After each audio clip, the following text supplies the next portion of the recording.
All right, good afternoon. And just a reminder, we're going to try and start on time. All right? So please try to be in here next time when we're ready to go. Let's go on the record then. This is 23 SC 188947, State versus Jeffrey Clark. We're here on Mr. Clark's motion to compel. And if, just again for the record, let's have counsel announce themselves as well as whether the defendant has expressly waived his presence. Harry McDougall, Your Honor, for Mr. Clark, and he has expressly waived his appearance at the hearing. All right, thank you, Mr. McDougall. Who's arguing for the state? Just for the state, Alex Brandt will be arguing. Okay. All right, Mr. McDougall, your motion, sir. I've read it. Tell me what we ought to know. Okay, so we've got two categories of documents that we're asking for.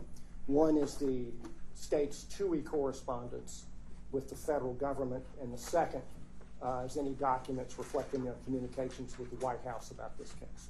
So I'll take the first one of those first. If I'm telling you something that you already know, please stop me. Set the table. To bring a former federal employee into court to testify, you have to, the federal regulations require you to comply with what are called TUI regulations, which are named after a case involving a guy named Tui. You make the request, the agency applies the criteria in their regulations, they say yay or nay and give their reasons. If they say yes, they will normally reserve some areas or topics where the witness is not allowed to testify, and things like a privilege of one kind or another. It might be executive privilege, it might be law enforcement privilege, it might be classified information or national security. We're asking for their TUI correspondence because we believe the federal government's response will be helpful to the defense and may be material to the outcome of the case. And we believe that is true whether TUI clearance was granted or refused, and I will explain that. If it was denied, it will tell us if the key witnesses to prove the state's case against Mr. Clark are available to testify at all. And if they are not available to testify at all, that would mean the state would be unable to prove their case against Mr. Clark. And obviously that would be material and helpful to the defense. I don't know if that's the case, but we have reason to believe that it might be, which I will explain. It was reported in the New York Times that the DA's office had asked for TUI clearance for Mr. Jeffrey Rosen and Mr. Richard Donahue to testify to the special purpose grand jury. Mr. Rosen was the acting Attorney General of the United States at the times relevant to the charge, and Mr. Donahue had a much more complicated title, but he was number 2 at the Justice Department. So the New York Times said the DA's office asked for TUI clearance for those gentlemen and was refused. We attached that article to our motion. Now, in citing the New York Times, I do not want to get a rumor started that I believe everything in the New York Times. However, that reporting was basically confirmed by subsequent events, which just became clear at the end of December. The special purpose grand, those two gentlemen did not testify to the special purpose grand jury in person. Instead, the special purpose grand jury was shown videos of their public testimony before the January 6th committee when they had a televised hearing to bash Mr. Clark. The list of special purpose grand jury witnesses had a little notation out to the side for those two gentlemen that said video presentment review.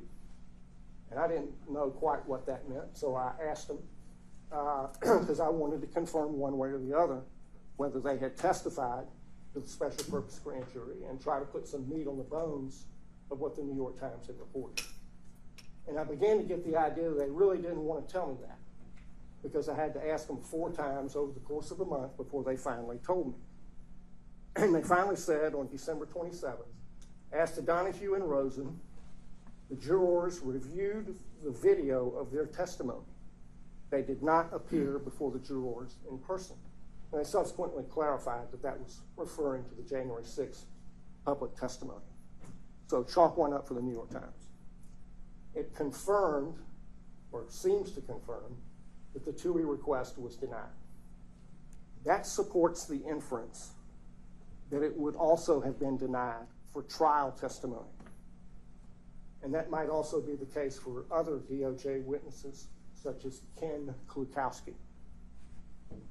Rosen and Donahue are essential witnesses for the state on count 22 of the indictment, which is the predicate crime charged against Mr. Clark for attempted false writing, whatever that is. If the state cannot get their testimony because the TUI request was denied, the state will not be able to prove their case on that charge and maybe count 1 as well. Knowing that, of course, would be helpful to us, materially affect the outcome of the case. So we're entitled to it. The correspondence is not privileged, so we're asking you to order that.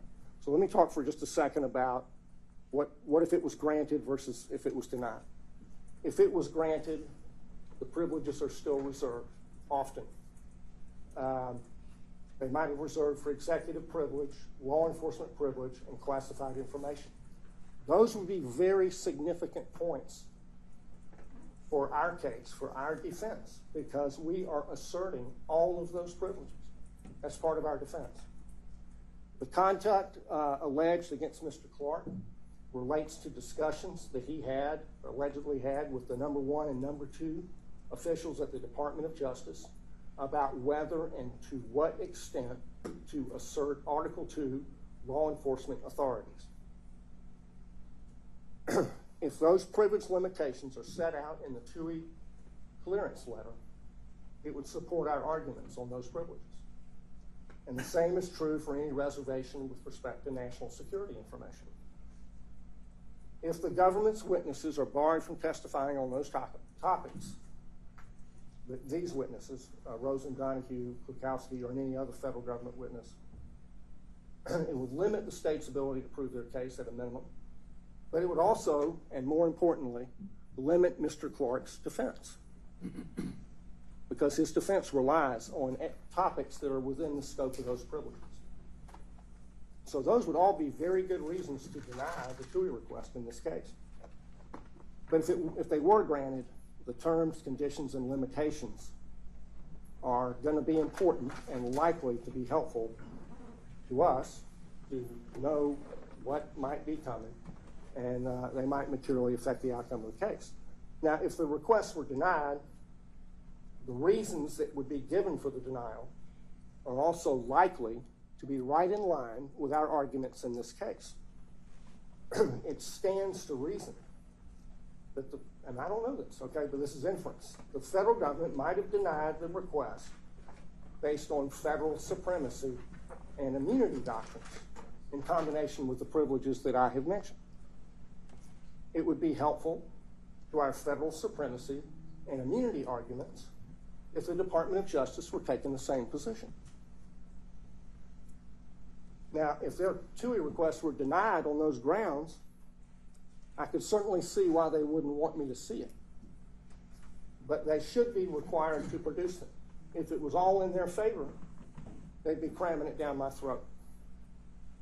So that is the argument on the TUI correspondence. And I'll now go to White House contacts unless you have questions, Your Honor. Yeah, let's dig into that a little bit, and maybe it'll make more sense to divide these up. So I certainly understand the legal strategy and the point of view you're coming from. What I'm less clear on is that there is a legal remedy at your disposal. So just kind of taking it step by step. Sure. Would you, I think you kind of hinted this in the motion, would you concede that as a statutory matter, these wouldn't fall under Georgia's statutory means of discovery? Is that fair to say? I think that's right. The language of those code sections is limited in a way that I don't think this can be fit into it. Okay. So we're solely in the ballpark of Brady. Brady and due process generally, Okay. Your Honor. And so then the first thing that I guess the hurdle to clear with Brady is when it becomes due. And so you cite some Ninth Circuit case law to me in your motion. Would you agree with me that the Ninth Circuit case law you cite is not applicable in Georgia? And in fact, Georgia's gone the other way. And, you know, if you're reduced to citing Ninth Circuit authority, then it means you can't find something else. So I concede that readily. Okay. So my argument is that it's exculpatory. This information is exculpatory. What's the definition of exculpatory? And Well, but before we can even get to that, we have to talk about when. And so purely on the issue of when, the Ninth Circuit says Brady becomes ripe before trial. right. But from what I can see in Georgia, they've not extended it that far. They've always said Brady becomes due when trial starts. Is that your read of the land as well? Where does that leave us then? Well, I think to be fair, in the case, I mean, the Brady doctrine originates in due process. Okay, so we're not in a stovepipe, we're in due process land. We have a motion deadline coming up. If the Department of Justice has told the DA's office, you can't have these witnesses because it is offensive to federal supremacy and immunity, that would be pretty good for us on the motion. And so to be fair to us, to give us due process of law, we should have access to that evidence. And that's evidence that would strongly support. I don't know what it says. It might say, you got a free shot. But if it does say that, we would have arguments to make about that. And this was also something I think I brought up with Ms. Bernard last week, which is let's take out the complications of TUI and the federal guidelines. If this was just the type of murder case that we hear every week here in Fulton County, where a defense attorney says, I need to know whether the sole eyewitness is going to be there at trial next week, because if he's not, then we should roll forward because I don't need to take this generous deal the state's offering me. That would never be granted, would it? How's this any different than that? Because it would be a legal unavailability of the witness, as opposed to the witness has run away or the state is deciding whether to call them. I'm not asking you to take somebody on a may call list and tell me whether they're really a will call witness. I'm wanting to find out, is the witness available at all? Ever. And remind me with TUI, though, can that be decision revisited at any point? I mean, up until the day they're scheduled to testify, could the Justice Department say, we changed our mind, the witness is cleared? Well, I suppose they could. Federal supremacy would allow them to do that, but the federal supremacy issues in the case are significant for Mr. Clark. And if they took the position they're not allowed to testify to a special purpose grand jury, there must be a reason for that.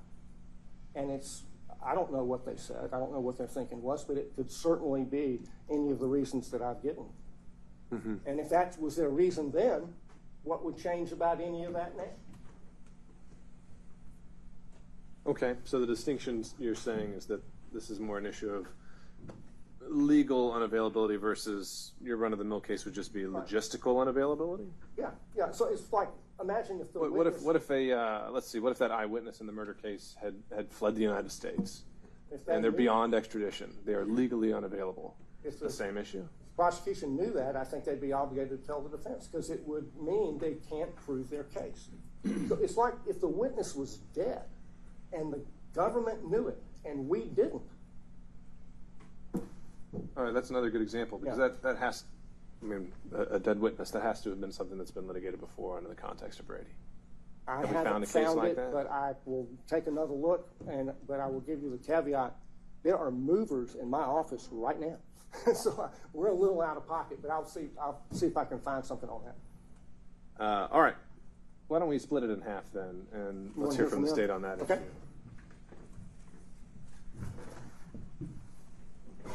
All right, Mr. Bernie. Sure.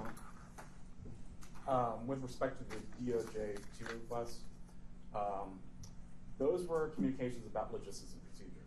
Brady does not require the disclosure of communications of logistics and procedure. Brady requires the disclosure of exculpatory evidence or impeachment evidence. So what we're talking about is evidence. We're not talking about whether a witness could show up, how does a witness get here, what the scope is. We're talking about what the witness said, what they might have seen, how their testimony might change. Further, we're also talking about with this is that communications, he speculates that there might be contents about privileges that might help his defenses. That's a legal argument. That's not evidence of any type that would help his trial. And as we go to Georgia law, you're right, Brady requires disclosure at the time of trial because it's about what evidence will be, evidence is shown, what can be rebutted.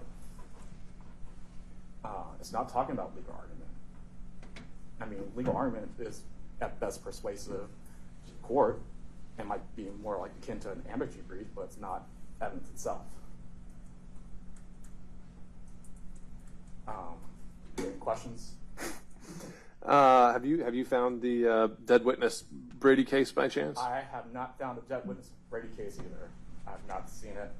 I wasn't looking in that direction. I'm sorry.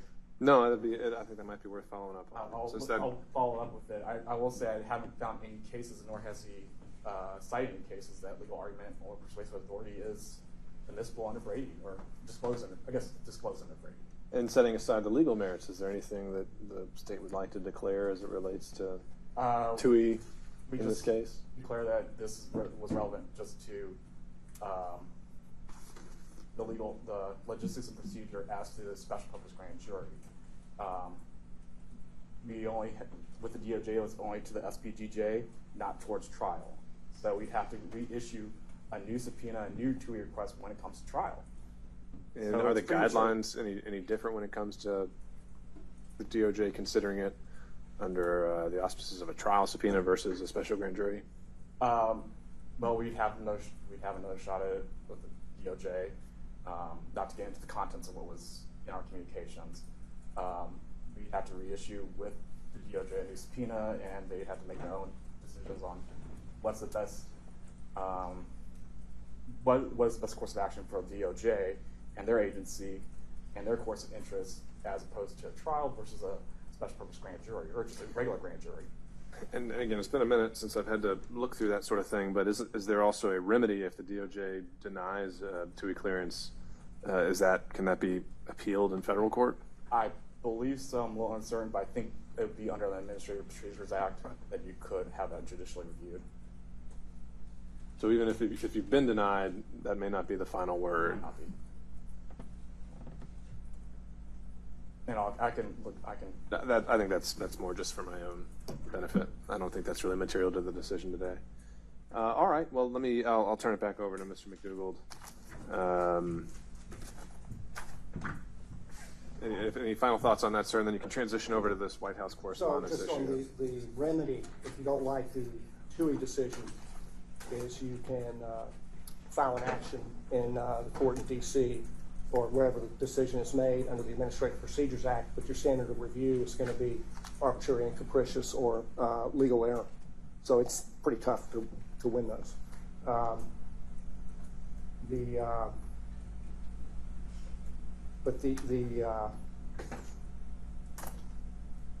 It sounds like they haven't made a request for trial. He didn't say it affirmatively, but it sort of sounded like that. But they did make a request for the special purpose grand jury, evidently, and it was evidently denied. So that is very likely to have meaningful information for our case. And the point he makes about what's the scope of Brady, there's something to that. But the definition of exculpatory that we quoted in our filing, that's the 11th edition of Black's under the tender mercies of Brian Garner. But the definition was when the evidence may be material to the outcome of the case. And if you But I guess that included in the definition is what is evidence? Yeah, what is evidence? Is someone going to be in a place or not going to be? Is that evidence or is that logistics? But it's sort of a phenomenology problem. Here it goes to the absence of evidence, which is an evidentiary point. And if the state knows that it will not have sufficient evidence to prove the case against Mr. Clark, we ought to be entitled to know that now instead of being put through the agony of all this, being indicted and publicly, subjected to public ridicule the way that Well, I guess that'd be the other question I could have asked Mr. Bernick here is you mentioned count 22 And can you even be so confident that the state can't prove its case without these witnesses? Are there other hearsay exceptions? Are there other aspects of this? And RICO being so broad, is count 22 even necessary to prove count 1? Well, those become less certain as you go down the line. But to prove that it's a false writing, I mean, look, this is not a new story. We're litigating the exact same theory in Mr. Clark's bar case, where he's charged with attempted dishonesty. And the explicit argument is that Rosen and Donahue said that the things in this letter were not so, and they would not agree to the letter. They were against it. They hated the letter. Okay, fine. Well, who is going to put on testimony of what they said to Mr. Clark? It's them. It's them. It's not anybody else. And so if they can't put them up, that they can't prove that. And that's assuming and crediting that attempted false writing is a viable legal theory. But does it have to be proven false with their opinion? Couldn't it just be proven false by other evidence? Even if they believed it or disapproved of it or thought it was not in the best interest. Is that they told him. That's the linchpin of the attempted falsity. Because the indictment alleges in count 22 that he went back to them after having been told. So the having been told part is essential to the proof in this case, as it is essential in the proof of the bar case. The bar case, they provided more detail on how they expect the evidence to unfold than the state has, but that's how it's going to roll. Okay.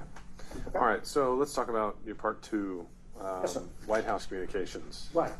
So we know that there were contacts between the White House and the prosecution team because Mr. Wade's billing records that were filed into the Mike Roman motion show a conference of White House counsel on May 22nd of 22, and another conference at the White House, I believe, in November 18th of 22, which brackets more or less the work of the special purpose grand jury. They were impaneled on May 2nd of 22, and I think they heard their last testimony right around that November time frame. The reason that matters, Your Honor, is the obvious political dimensions of the case.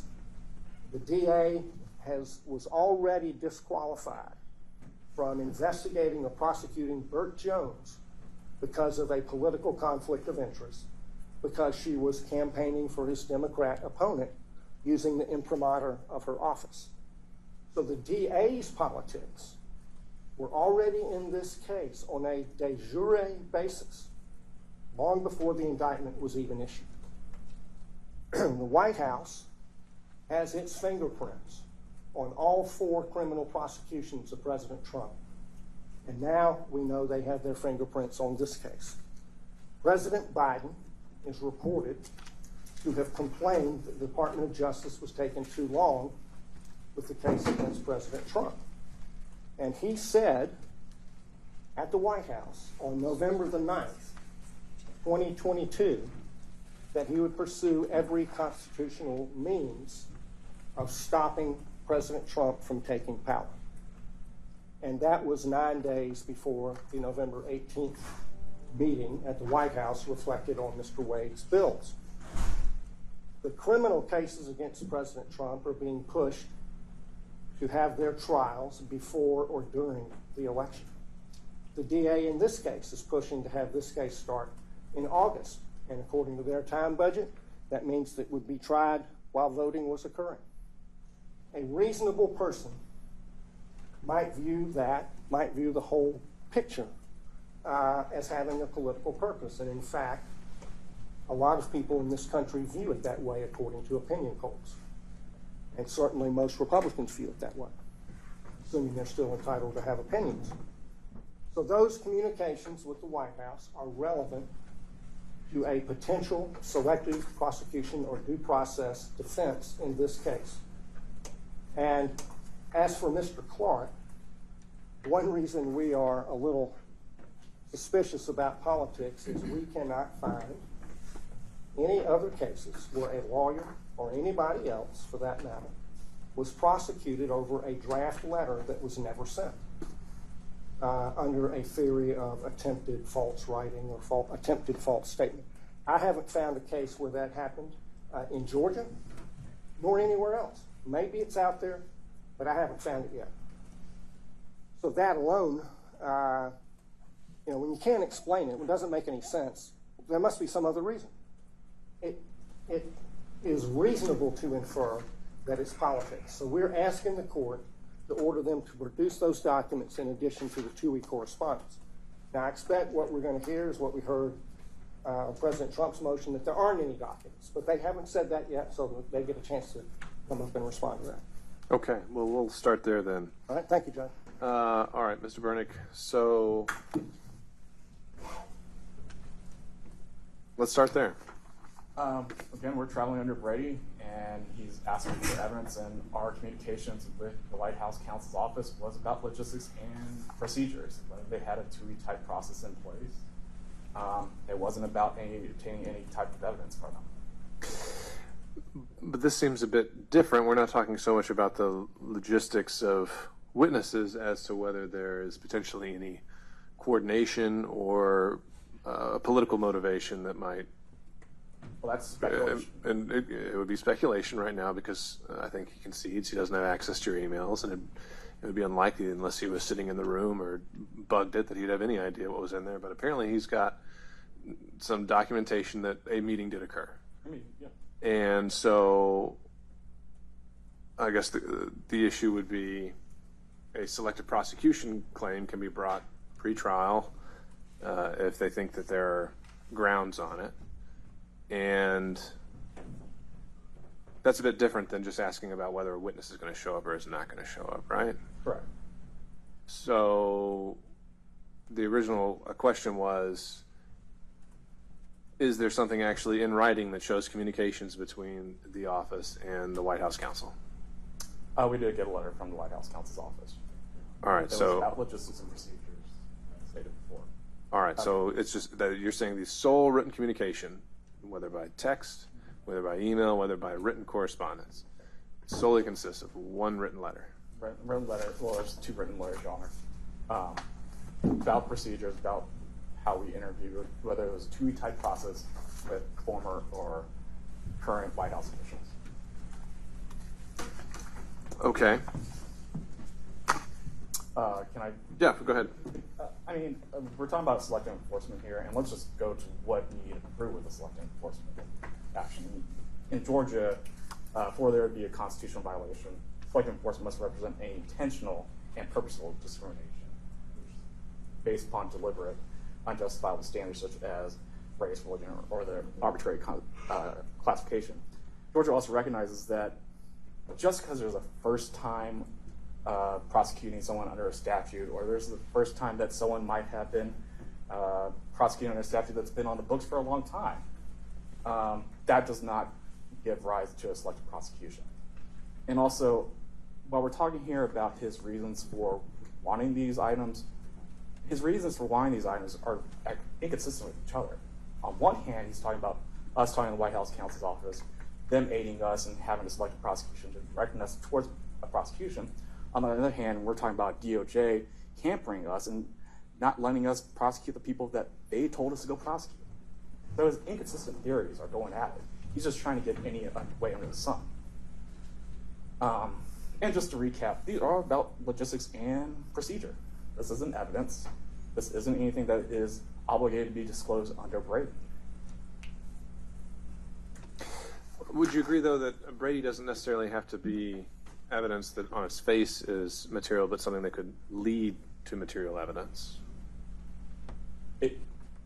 So it just has to initiate that chain of discovery.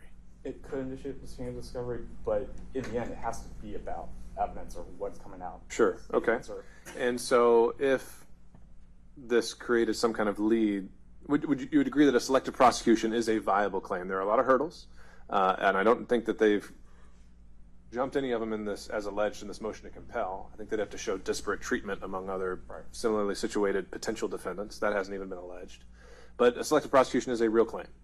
It is a defense that's viable in Georgia. All right, and that's one that would have to come up before trial because a jury would never get to hear any of this. There is case law that says it is a pretrial motion, yes. All right, and so Mr. McDougall, let me just emphasize that. This argument you're making about selective prosecution, would you agree that that is something that doesn't go to the merits of the case at all? That's not something a jury would ever hear or be able to consider? Well, I think part of my argument is the case has no merit and he's being prosecuted because of politics. So the merits and the selective prosecution argument are joined. But I think I want to reserve the right to change my mind, but I think that's what you said is right, that it wouldn't go to the jury. Okay. Because, I mean, effectively otherwise you're arguing for nullification. Is that fair? Yeah, which, you know. I guess we'll address that if we get there. Important in the storm, Your Honor. So what I'm getting at is also coming back to the original point, which is the timing of Brady. Mm-hmm. You know, it's usually supposed to be at trial. But, however, there's the caveat unless earlier disclosure would have impaired the defense, right? And we're kind of in the situation where this is a pretrial motion that they have to make, and by the time you get to trial, perhaps it's too late to even make it. So, point being is in situations where the materiality is even somewhat up to debate, I think the proper procedure is an in-camera review. And if you're saying there are 2 letters that exist, then it seems that those could very easily be submitted under seal. We can see if there's anything in there even remotely resembling something talking about political prosecution or selective prosecution that would further the investigation of that. And if so, then that resolves this motion to compel. Any reactions to that, Mr. Brennan? I think it doesn't allow them to read around in our files, which is not required under Brady, and that is the remedy for a plausible claim under Brady is to do an in-camera inspection. All right. Anything else then you think would be relevant to this issue? No, Your Honor. Mr. McDougall? Just a couple points, Your Honor. Sure. So I learned something I didn't know, which is that there are letters. The second meeting in November doesn't say it's with White House counsel. It says D.C. White House. So maybe it was with the White House counsel's office, but you can't tell it from the time entry. The way Mr. Burnick described it is a TUI-like set of considerations at the White House. The White House does not have TUI regulations. Okay? So what considerations would there be? It would have to be executive privilege. It would have to be. So their position on executive privilege, if it's articulated in that correspondence, is something that we know what their position is with respect to congressional committees, with respect to the criminal prosecution, but this is a state prosecution. I think we're going back to... The government and these privileges are much, much different in this form than they are in those forms.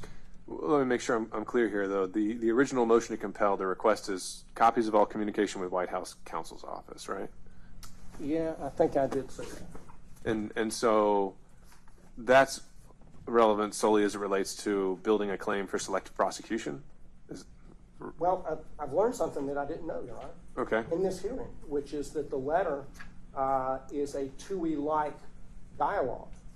And I think we ought to get that, too, for all the reasons I gave as to the other TUI correspondence. And the TUI correspondence is not just with DOJ. There are other federal agencies that have former employees with knowledge relevant to this case who are on the state's witness list, like the former head of CISA, Cyber Infrastructure Security Agency, people like that. And we might want to put up the former director of the Office of National Intelligence, Mr. John Ratcliffe. So that actually reminds me of a point I meant to ask you on part one. Were you saying that you were needing the testimony of Rosen and Donahue because you believed that would help your defense? No. I'm sorry, Your Honor, if I wasn't clear. From what we know, their video testimony was presented to the special purpose. You would be fine if they didn't show up in court, is what you're telling me. I'd be thrilled if they didn't show up. All right, I just want to make that I don't clear. think I would have to show up either. Okay. All right. All right, I understand the point you're making on TUI. I'm still struggling to see how that fits into Brady, but I'll take a look at the case law, and we'll see. I know it's not binding on the court, but we did cite to a section of the Justice Manual that exculpatory information should be provided so that it's useful in time for motions. And that's That's consistent with the the underlying doctrinal purpose of affording the defendant due process. I mean, do we have to wait until after the conclusion of the state's case to know that they can't prove it if we know that these guys can't testify? I certainly hope not. Mr. Byrne, do you want to speak to that at all? If we're even talking about a material issue, can the state prove its case without Rosen and Donahue? I mean, we're under prosecutor ethics to continually review our case as we get witnesses and evidence and different facts come up. And so if we couldn't prove our case, we have to be able to review that and might have to dismiss it. It happens all the time in other prosecutions and happens in this courthouse that we can't prove something, we don't process it. So as it comes through, we'll continue to abide by our ethical obligations. Your Honor, by indicting Mr. Clark, they have represented to the court and to us At the time of indictment. and the world that they can prove the case. And they may have a letter that tells them they can't. And if that's true, that's important. As I understand it, that letter was saying potentially that they couldn't testify before the special grand jury, and I guess there's a question of whether they might have another letter at some point in the future indicating whether that's going to be the case for trial. So the argument evolves, right? And just to clarify on this letter with the DOJ, we're not getting into the substance of it, whether it was a denial of grant, because that gets into the substance of what's going on, just that it's generally about two-week process. Sure. All right, well, I guess as indicated, I'll take a second pass at how these two requests might fit into Brady. And as to the second issue, we'll start just with the in-camera review, seal the documents on any correspondence with White House counsel's office, as that's what was requested in the motion to compel. And why don't we start there? If you can have that to me, if you can compile it, and then after I've had a chance to review it, then I'll make the findings, whatever I need to make, in the written order addressing all of these issues. And Your Honor, if I may be so bold as to suggest an in-camera review of any two-week correspondence with the other agencies as well. Well, let me see where Brady falls in that, where it falls first. I think that I'm stuck more on the legal issues there. Okay. All right. All right, great. And we'll go from there. Anything else then on this motion to compel? No, but I Otherwise- we might approach the bench to discuss the motion that I filed earlier this week with a request to file under seal. Sure, that's fine. We can do that. Before we do that, just we can wrap it up though if there's nothing else. Well, when do you want the correspondence to you filed under seal? I mean, how long do you think it'll take you to compile it? If it's two pieces of paper. Those two pieces of paper, but if you want yeah, that shouldn't take that long. I'll be here tomorrow too. Okay. And I think you can just do that, a physical copy in an envelope, and let's say COB by the end of the week. All right? Yes. Okay. If there's nothing else.